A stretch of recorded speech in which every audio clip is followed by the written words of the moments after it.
you know, we kind of, once we transition out of sports, if we don't go into it professionally or for college, someone had mentioned that you kind of don't really realize those skills that you've developed playing sports, you're applying to your life. For me, it was a little bit different.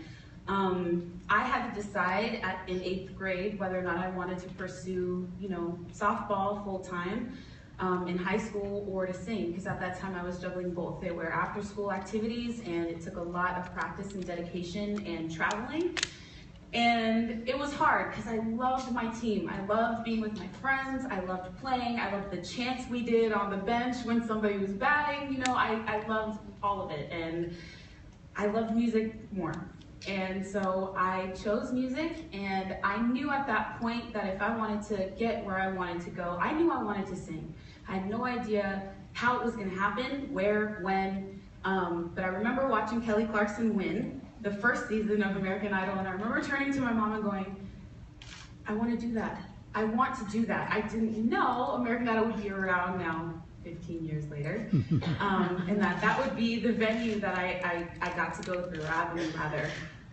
But I always applied the skills I learned in sports to how I tackled, for lack of a better term, musical competitions, you know, figuring out what music I liked the best.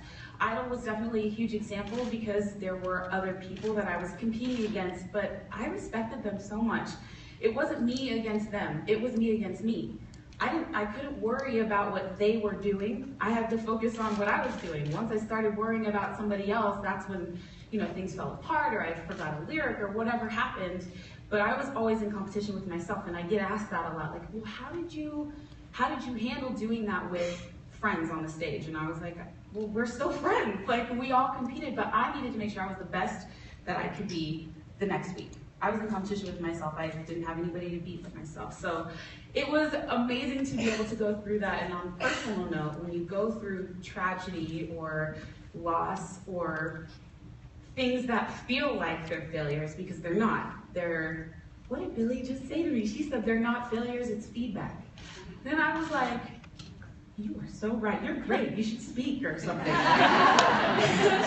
was awesome, we've just been sitting back there talking. Legendary, this is an amazing moment for me. I'm sorry, I'm rambling, but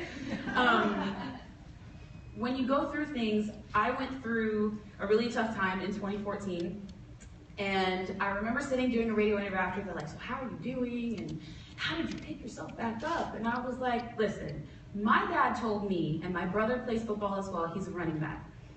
We saw it in the playoffs, fumbles really changed the game, and I told him, I was talking to the interviewer and I said, look, if a running back goes in and they're running and they fumble, it sucks. It sucks. They lose the ball, turns over, but he's not gonna go to the coach and say, I'm just, you know, coach, I fumbled, I just, you know, I'm gonna sit. I'm just gonna sit right here, you guys keep playing. He's not gonna say that. He's going to go in the next play, the team is gonna trust him to carry the ball again, and he's gonna get up and hold that ball tighter and run harder than he ever has. And that's how I apply sports to my life. You know, you fall, you stumble, you see different things, and you're just like, okay, you just gotta do it. Now, I have to get into this part because I'm so excited that he's here. The reason why I love football so much is because my dad played. He played for New York Giants from 1992 to 99 and then Dallas for 1 year. I know, crazy rivalry, I don't know about that either. But I would love to introduce my dad, who instilled in me a lot of confidence, and my mom, but this is my dad, Phillippi Sparks. Come on up, Dad.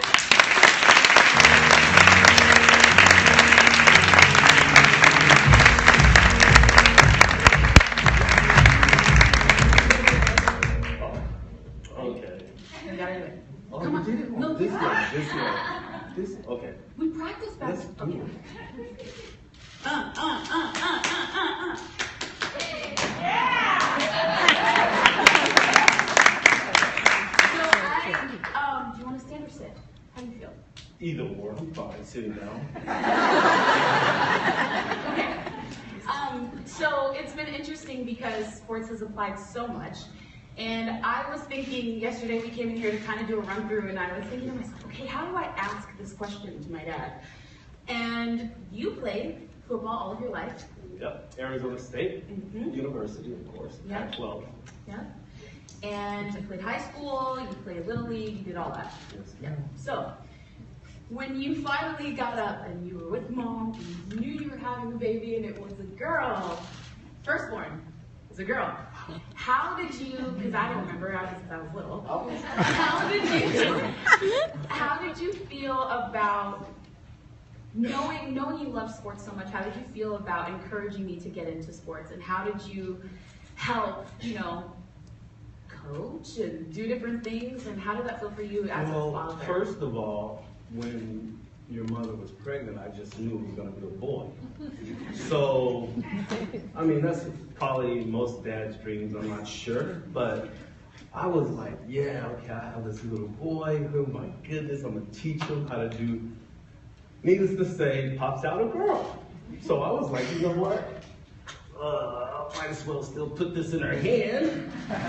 We have pictures of her, just unbelievable.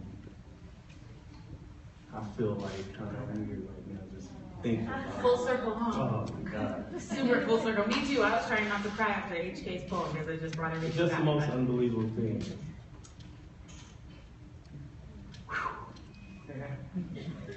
I love you.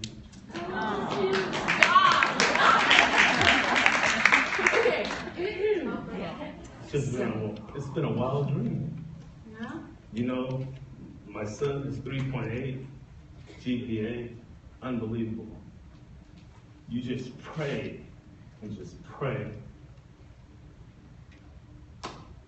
that your kid just becomes somebody. Anything. They're very important, especially little girls. I used to take Jordan out. We would go to restaurants, I'd pull her chair out, set her flowers, just to instill in her that this is how you should be treated. If they can't do it, then don't waste your time.